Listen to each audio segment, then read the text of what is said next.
How's it going, my dudes? Welcome back to another video. Now we all know what's about to happen coming on the 19th of November. That will be the new character pickup gacha. There's going to be Sirene, Shiue, Zaar and Nocelle. So let's check out these characters. First on the list, we have the 5-star water unit, Sirene the Iron Wolf. Her leader buff, Iron Spirit, water characters attack plus 60% and direct attack damage plus 160%. So what you should know is that some of the units over here, they are going to be promoting direct attack a lot.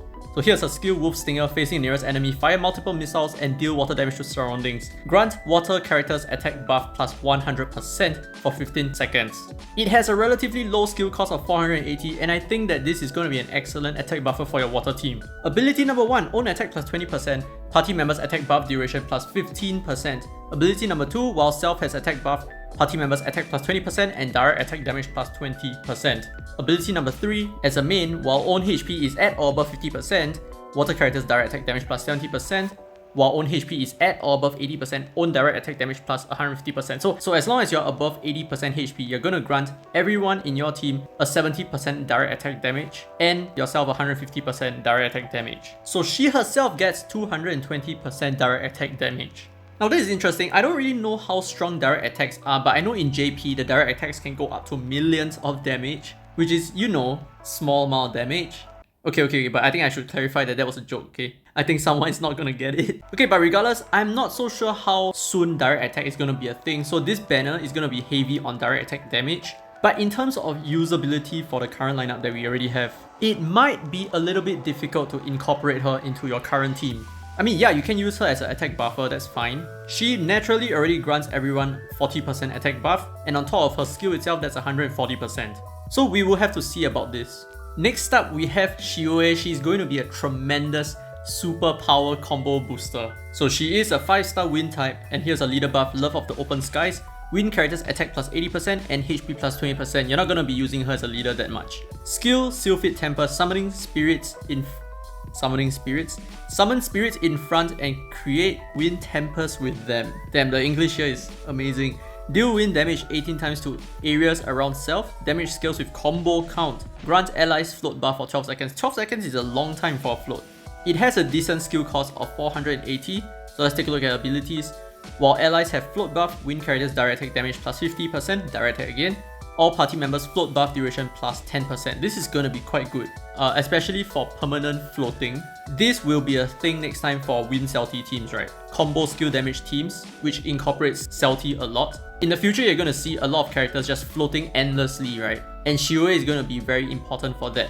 Ability number 2, every 10 direct attacks by self, own direct attack damage plus 10%, caps out at 150%. Ability number 3, as a main, when a wind character skill activates, that character's attack plus 25% caps out at 100%. Now the thing is, even though she is very focused, I would say, in direct attack damage, that is not really her true purpose. So her strength comes from her stacking a lot of combos and therefore giving your Celti a super powerful attack. Because take note that Celti scales off combo counts.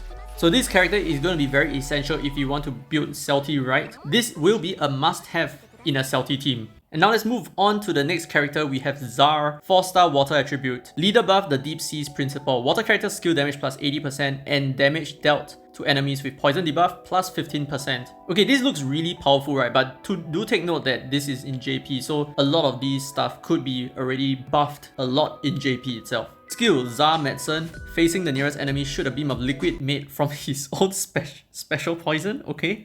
And deal damage to enemies hit, inflicts poison debuff for 30 seconds. So wow, this skill itself, right, for 30 seconds the enemy is going to be poisoned. If you're using this person as a lead for whatever reason, you're going to be doing quite a lot more final damage, which is really nice for power flip teams and direct attack teams in general. Ability number 1, own skill damage plus 60%. Ability number 2, own dealt damage to enemies with poison debuff plus 20% and party immunity to poison debuff.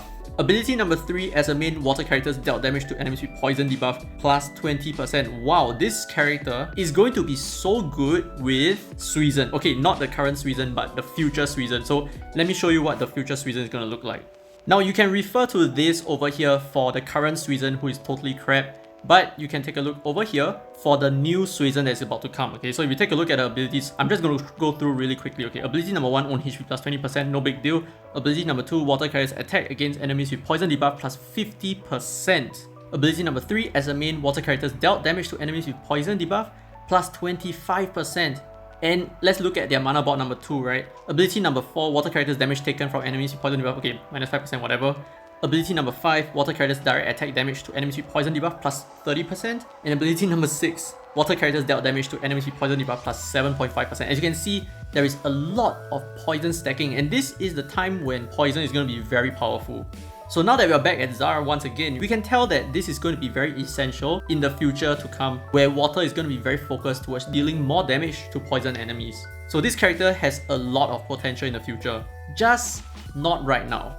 Finally, we have Nocelle, who is a 3-star dark type character, leader buff, good physique, dark characters attack plus 15% and direct attack damage plus 45%. The skill is stay away, not allowing any monsters to come close, focus attention on swinging sword around in circles while running away, dealing dark damage to enemies around, damage scales per number of buffs on self, grant allies penetration buff for 8 seconds. Yet another 3-star dark type penetration buffer. He has a low skill cost of 450. Here are his abilities. Ability number 1, own direct attack damage plus 40%.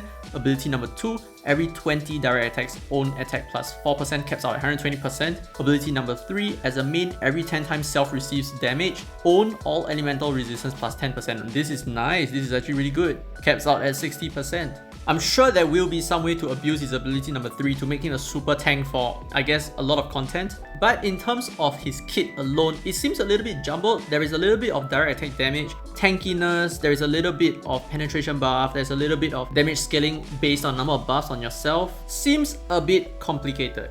Okay, so final thoughts here are what I think about this banner, right? We start off with Sirene. She's quite good for her role, but the thing is, currently there is not a lot of units that sync very well with her. If you need an attack buffer, there are many attack buffers that actually bring more kinds of support as well. For example, even Leon, right? He buffs 60% attack, which is not that much, but he at least tanks for your team as well. You can build a Wallion team around him. And I mean, there is Liesel, there is Jin, there is Dia, there is Regitari. There's so many attack buffers that actually has some kind of support utility as well. For Sirene, she's more of like a damage dealer, so you're gonna want to run her alongside yet another DPS unit. But like I said before, her focus is on direct attack, which is not what we have currently. But still nonetheless a really interesting character.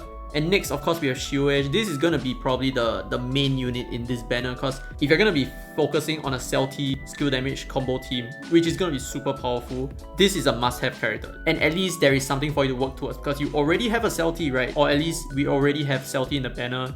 So this is just step 2 of the puzzle. And her kit is immediately useful, right? You grant allies float buff. You add up to 100% attack power to your win characters on her ability number 3. And she increases float buff duration as well, just like your owl. And you stack that Death X, and then you have even more float buff duration. And then moving on, we have Zaar, who I am actually quite interested in getting this character. This Zaar is going to be quite useful in the future, like I said, when they finally fix Suizan and they fix Poison as a source of damage for water units. And then finally, we have Nocelle. This character is kind of weird, like I said. I think he is probably only going to be very useful in like a very specific lineup, I would say. Because if you want penetration, right, there's Viron. If you want direct attack damage, probably not right now. And if you want a proper tank, you know, you kind of can just use like Faf with Razel, right? I think that's like a much more powerful combo. But I don't know, right? I mean, the thing is, he's not even like a provoker. He just has a lot of resistance, so you need someone else to provoke for you. That alone makes him less viable. Okay, so to sum it all up, right?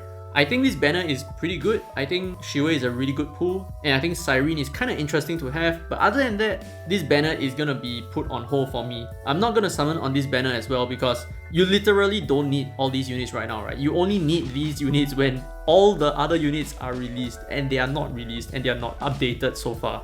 So yeah, if you really want to have permanent float right now, along with the Death X, you can definitely pull for Shiue. Other than that, I would highly recommend that you guys save up your beads again. Yes, I know it's not so exciting to hold on to your beads, but that is the life of a free-to-play player. If you're a pay-to-win player, you can make the decision. You wanna summon, go ahead. You be the adult with your beads. So I guess that's it for this video, guys. Thank you so much for watching. I hope you learned something. I hope this information proved useful for you in making a decision. If it is, don't forget to leave a thumbs up. It really helps the channel. This has been free to play, by the way, and as always, I will see you in the next video.